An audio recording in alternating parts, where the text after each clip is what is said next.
Okay, hai korang yang tengok kat Yana bikin je YouTube channel Yana. Sekarang Yana kat mana? Yana kat Singapore, dekat Yogyakarta. Siapa nak sangat tengok apa yang Yana buat? Jom, Yana nak balik daripada makan tadi. So sekarang kat Singapore tengah hujan ni.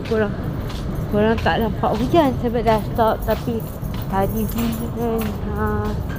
So sekarang kita nak try balik.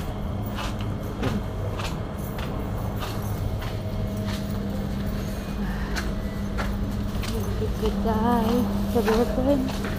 Tapi nak spend nak money guys. So kita kena beli macam mana. Korang tu dah like, subscribe YouTube channel Yana ke belum ni? Come on gang, kata kawan. Jom. Okay, sekarang kita nak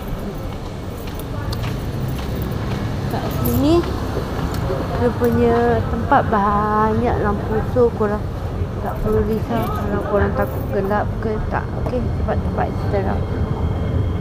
So kita nak korang dengar tak suara MRT kat sini panggil MRT. Bagi siapa yang tak datang Singapura lagi, kita datang Singapura. Okay, jom korang tunjuk korang mana MRT dia. MRT dia dah sampai. So kita akan tunggu. Sekarang aku tepat stesen MRT. MRT mana? MRT Yogyakarta. Kalau korang daripada Batam, korang akan turun ke Harbourfront. Kalau korang daripada Malaysia, korang akan turun kat Woodlands. So sekarang aku kat Yogyakarta MRT. Dan ingat tau, diri belakang garisan merah dan belakang pikedot. Tak boleh belakang kuning, belakang pikedot dan merah. Okay, yang hijau tu tempat orang keluar, yang merah tempat kita line up untuk nak masuk. Kita akan tunggu. Sekejap, kita akan tunjuk korang mana.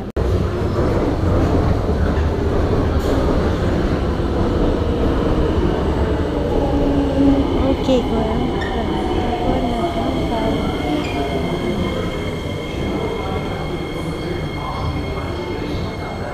Okay korang, jumpa lagi kat next video aku. Jangan lupa like, subscribe YouTube channel aku. Aku nak naik motor. Okay, bye.